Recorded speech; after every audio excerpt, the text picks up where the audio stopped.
How we do this, we are the truest. Got these fangs super sharp, your shit toothless. Cold-hearted, yeah we ruthless. All the ghouls in the cut, let's get ghoulish.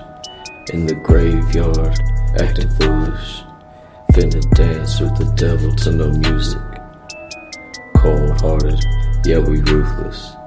All the ghouls in the cut, let's get ghoulish.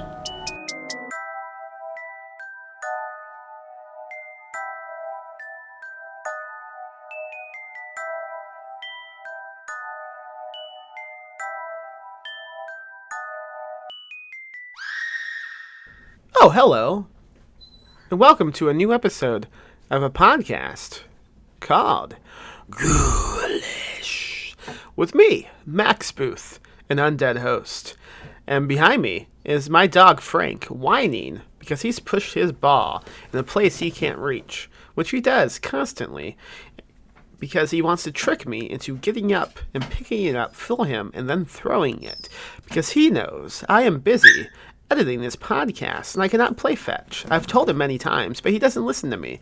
He's 1 year old now, so does that make him a teenager and dog yields? I don't know. But he often acts like a teen. Anyway, I'm going to cut this intro short so I can go get his fucking ball, because he wins all the time. Hold on, Frank. I'm almost done. On today's episode, I am talking to Dustin Katz about being afraid of yourself. Ooh, spooky. Dustin Katz has a story in my new anthology, which is called Lost Contact. He also had a story in the previous anthology called Lost Films. He is one of the best new short story writers I've encountered in quite some time, besides Frank, who is obviously the best writer I know. But Frank is shy and doesn't let anyone read his fiction. Dustin Katz is not as shy, because I've published him twice. On today's episode of the podcast, we're talking about the spooky self. Ooh, ah, ha, ha.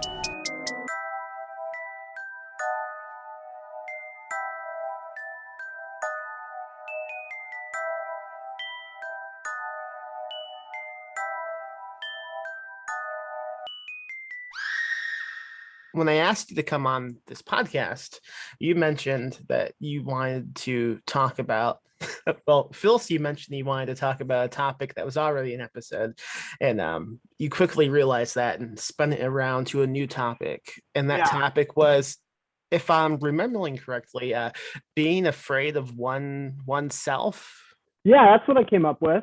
All right, I can relate already. So when I saw that, I went, yes, I am also afraid of myself.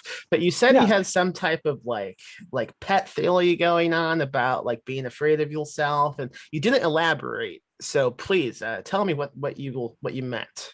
Sure. Well, I mean, I think about horror a lot, as you might have guessed, and I think a lot about the idea that the greatest fear that a human has is fear of the unknown. H.P. Lovecraft famously said this. I'm sure other people have too. But I think there's a deeper fear that motivates this. And that's basically the fear that we're not good enough.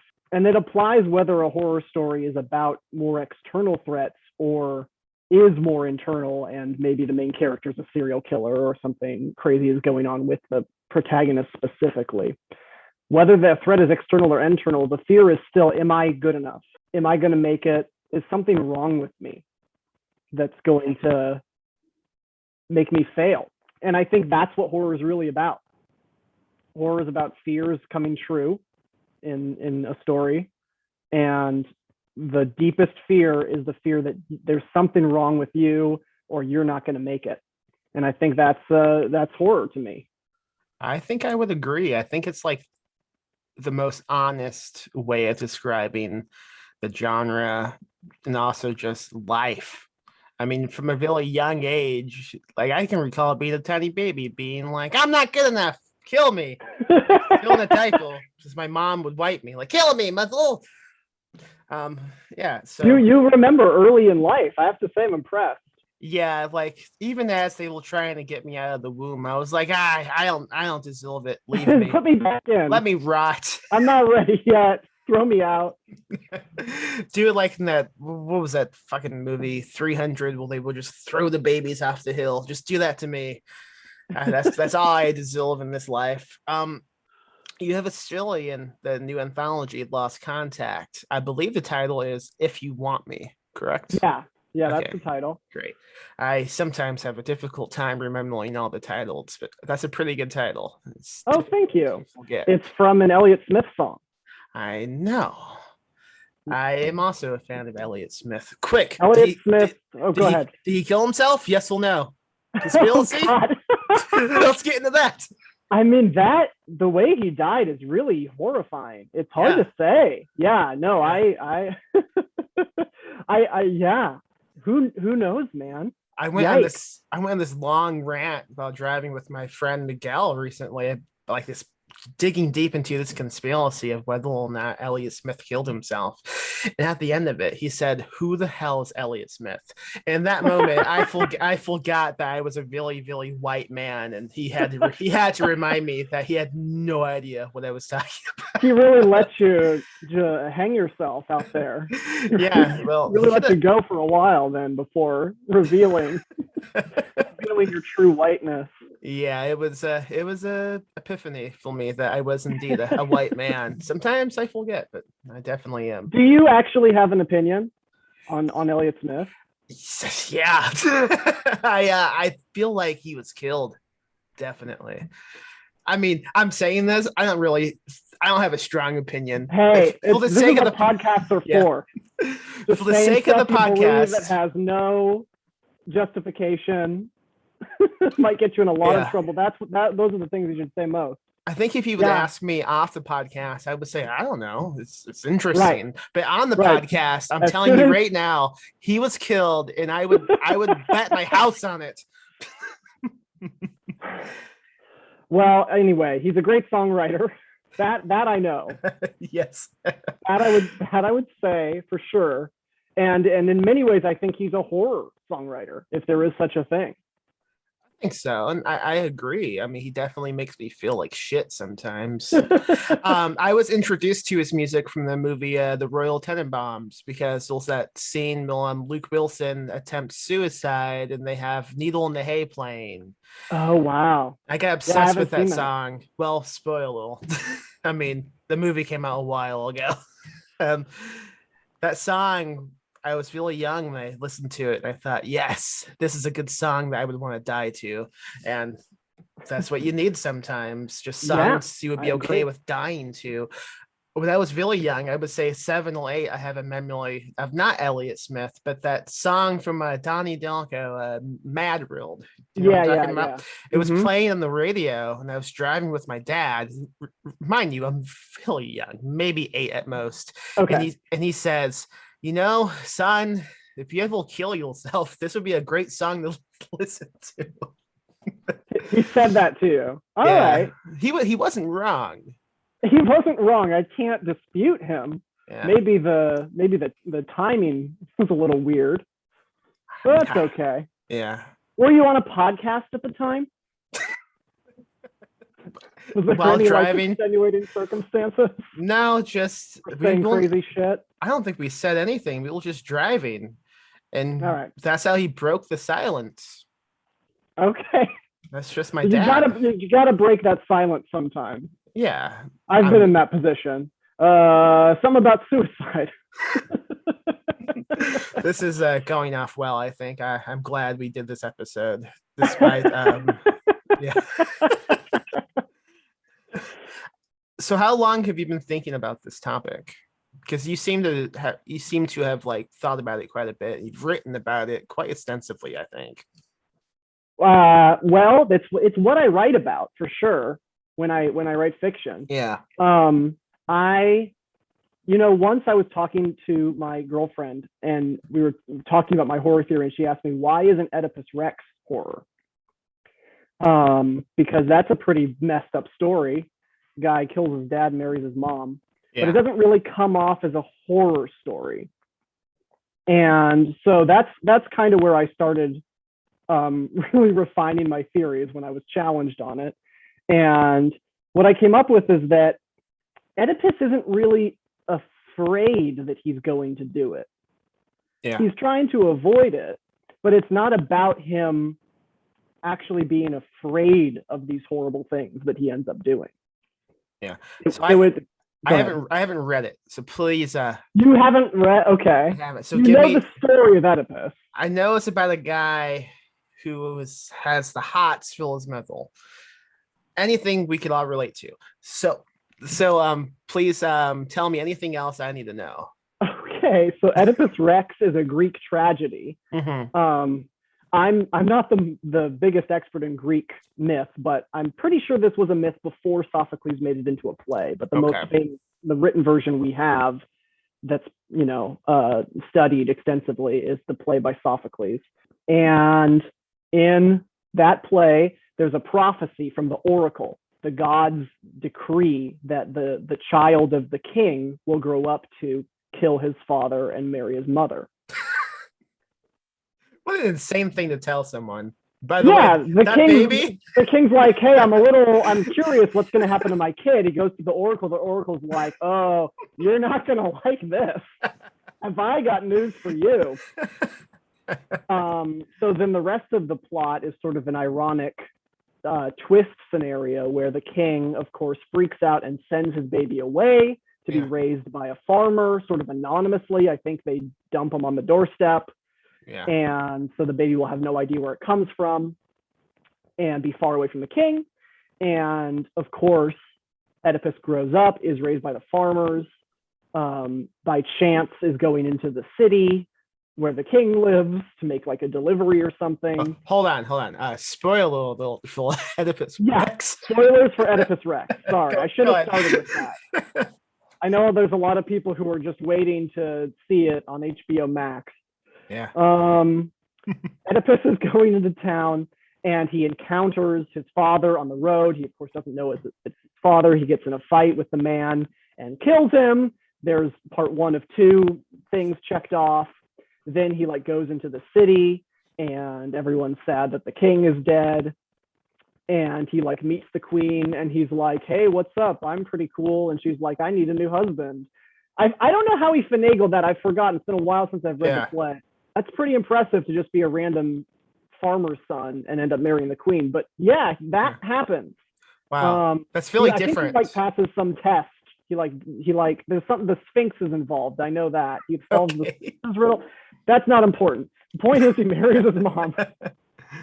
Then only much later finds out that this is what has happened. How do they take a blood test? One of those things you send away, Phil? I'm pretty sure they just piece it together. His mom's like, oh yeah, there was this kid we had.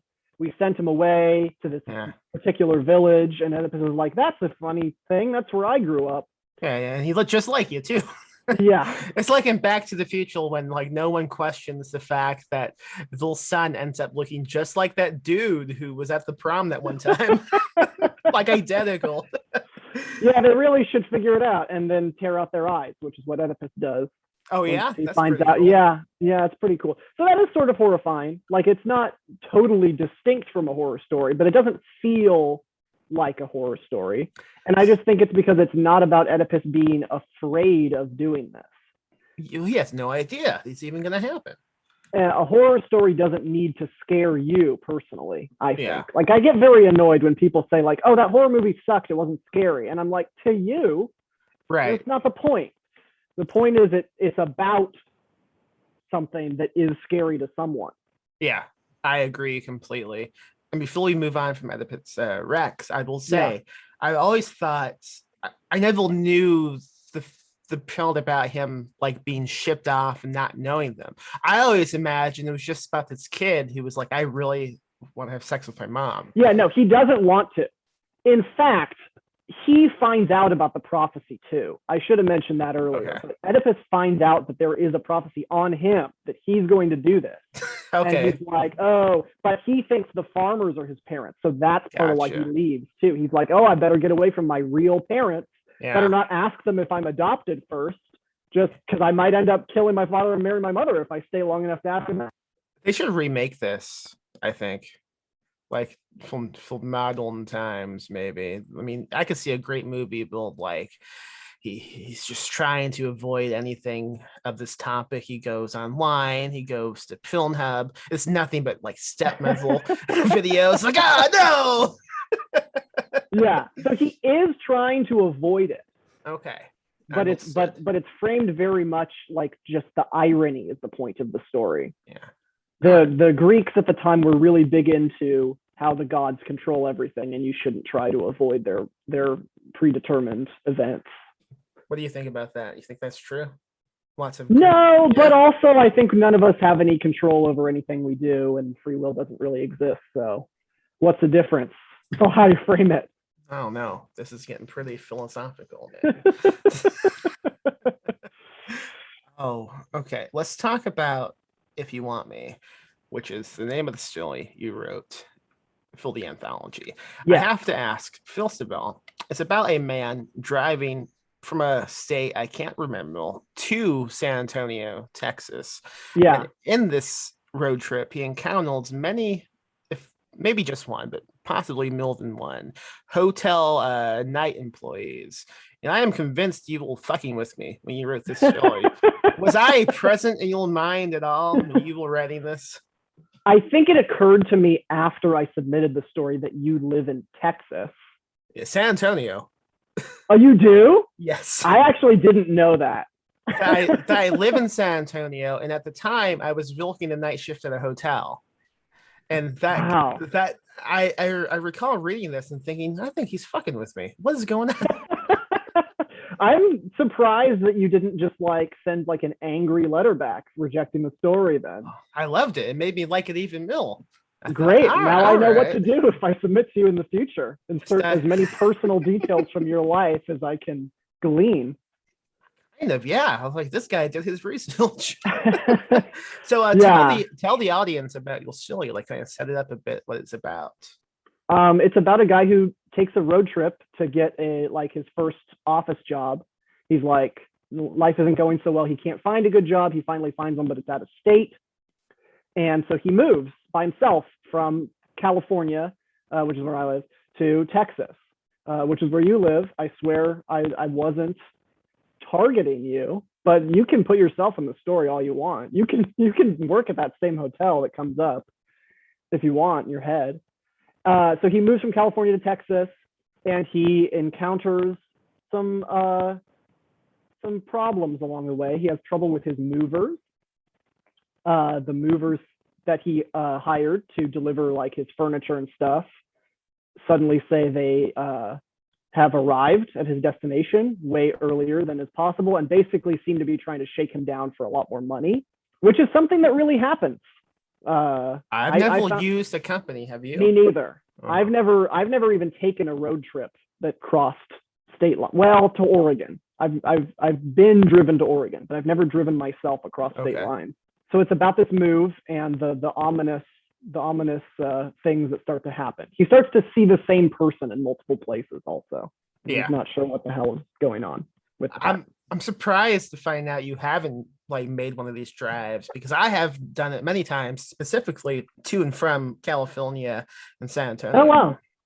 Because my in-laws live in LA, so we go to visit sometimes. Anyway, you really captured the odd anxiety you get when you do a long drive, specifically at night when you're driving in the middle of nowhere and you don't recognize anything, especially when things begin to go wrong and you feel like you have no control over how things are going. I think you really hit that perfectly. It was such a good vibe you had. Thank you so much. I was thinking about it a lot. Yeah. Like I said, I've never actually done it, but it was something I was sort of fantasizing about and just imagining. I used to think when I was a kid that I would move to a different state, because I grew up here in California and my dad is from New York. So because my dad moved as an adult from New York to California, I just sort of always had it in my head, oh, when I grow up, I'll move. Yeah. How did you settle on Texas for this story, if you weren't harassing me? I was thinking about creative writing programs because I don't know if you know this. If you haven't heard of me, that's no mistake. I've published a few stories. I'm not a known author in this genre. Oh, I know about you. But you know about me, and that's what's important. So a lot of creative writing programs exist that are sort of for beginning writers that are fully funded. They'll pay for you to have that creative writing student as your position for a couple of years, and you'll be able to make a living, sort of. A lot of them are in sort of remote places because they can't afford to put you up in a city. They're rural schools usually. But so I was thinking about those programs, and there's a major one in Texas. So frankly, what I did was I switched the location a little bit. San Antonio seemed like another city that might have a job in it, possibly. We'll see real school located in Texas. I don't know anything. Austin. Oh, of course, Austin. Yeah, Austin's pretty close to San Antonio. Yeah. Yeah. So I was just thinking about these possibilities during the pandemic, and thinking about moving to a different state and what that would be like. And whenever I'm thinking about something a little too much, I start to try to ruin it for myself. Would you get a moving company to help you? Yeah, I probably would. I wouldn't. That now. This is a terrifying feeling. It felt really realistic. Well, apparently moving companies actually do. If you pick the wrong one, try to shake you down for like tons more money than they originally asked for. Oh my God. Occasionally, I was writing this story. I had already started writing it, and then I saw sort of these tales online of being shaken down by moving companies. And I immediately knew I had to put that in. That was exactly what I was looking for. How you establish it in the story and how it probably happens in real life. I mean, basically, they have all of your belongings hostage. Either you comply or what can you do? Yeah. Yeah. You really have to trust the moving company a lot. They have a lot of power over you. I don't trust anyone, man. I don't even trust myself. Oh, I see what you did there. I don't, though. Well, yeah, you probably shouldn't. Not entirely.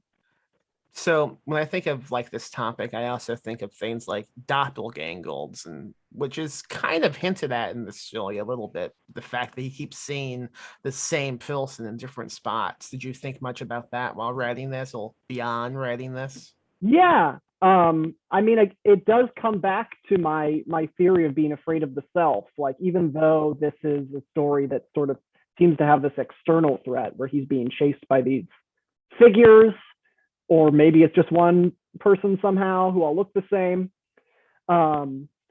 It is a story about sort of losing your identity, to just lay it out on the table. Like, it's a story about becoming like someone else as compared to who you are now. Yeah, I mean, I was thinking not exactly about the doppelganger concept, but about the related concept of what does it mean to be like another person? Who do you want to be like? Makes me think of this movie. I haven't seen it in a while, but there's a movie called Enemy. Are you familiar with that movie? Enemy? No. Yeah, it's by the dude who made the latest Blade Runner movie, Dennis. His last name I have no idea how to say, but it begins with a V. There's a movie called Enemy with Jake Gyllenhaal, and I believe he begins noticing like an actor in all these movies who looks just like him, and he kind of gets obsessed with them and like tracks him down, stalking him. And there's a lot of like identity stuff, like, could this be me in a different time? Like shit like that. It made me think of that movie a lot. Pretty good movie. Baffling movie at times, but really good. I will have to look that up. Yeah. Yeah, I mean, I think the monster in the story is always some reflection of yourself. Well, let me tell you something about my childhood. Maybe you can examine me or something. I will. So, I'm ready. When I was a kid, I was obsessed with the middle finger. I'll show you that one. Thanks, man. No problem. I would do it constantly. I would do it to strangers as we would be driving, but also I would frequently excuse myself at school to go to the bathroom and just stand in front of my reflection and flip myself off for a while, and then I would just go back to class. And so how this all came out publicly is I was caught flipping someone else off at like a Blockbuster, and the lady got pissed and told my dad.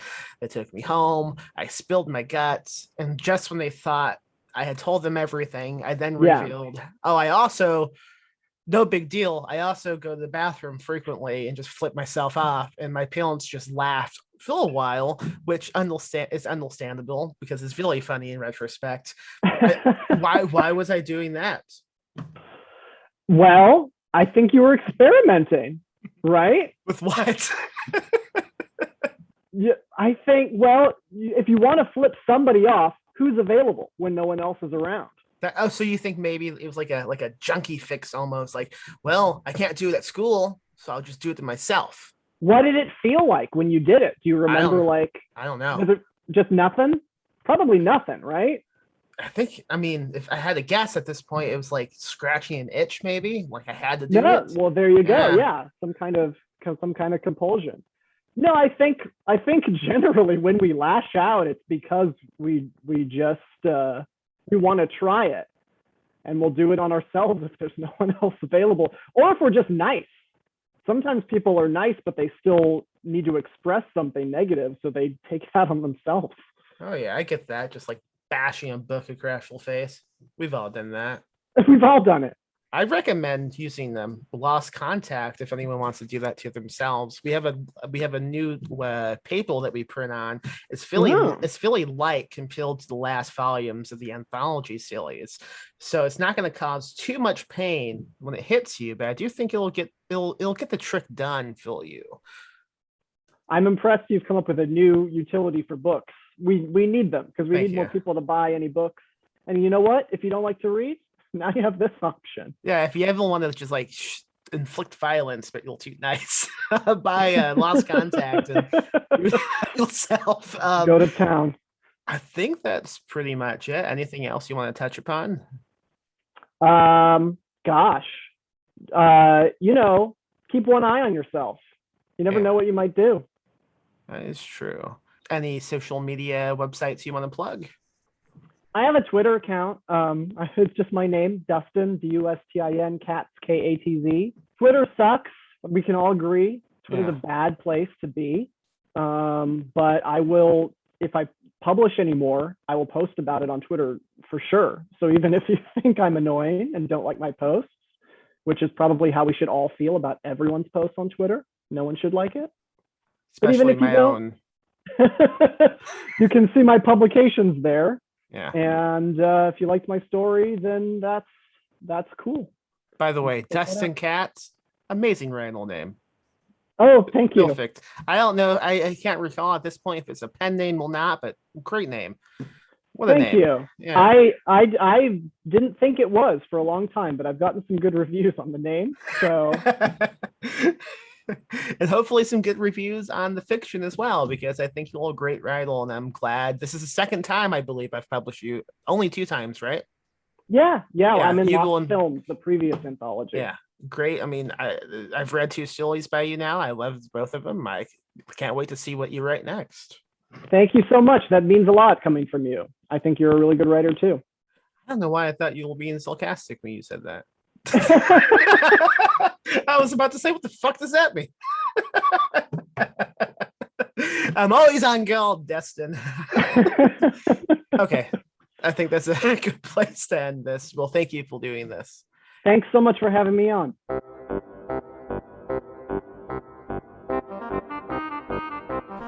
And that was Dustin Katz talking about that spooky self. Go buy Lost Contact at perpetualpublishing.com. Leave a review of the podcast on iTunes and the other places you review podcasts. Support us on Patreon at patreon.com/PMM Publishing. Follow the podcast on Twitter at Ghoulish Pod. Follow me on Twitter at Give Me Your Teeth. And have a great spooky day.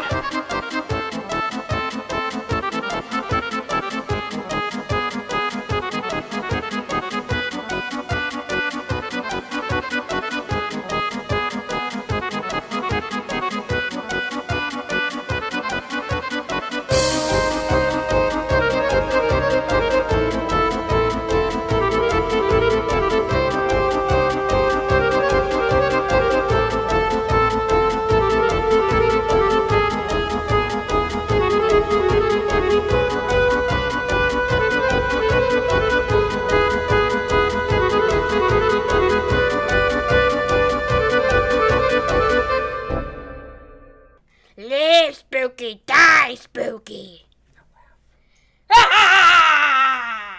Rest in peace, Max.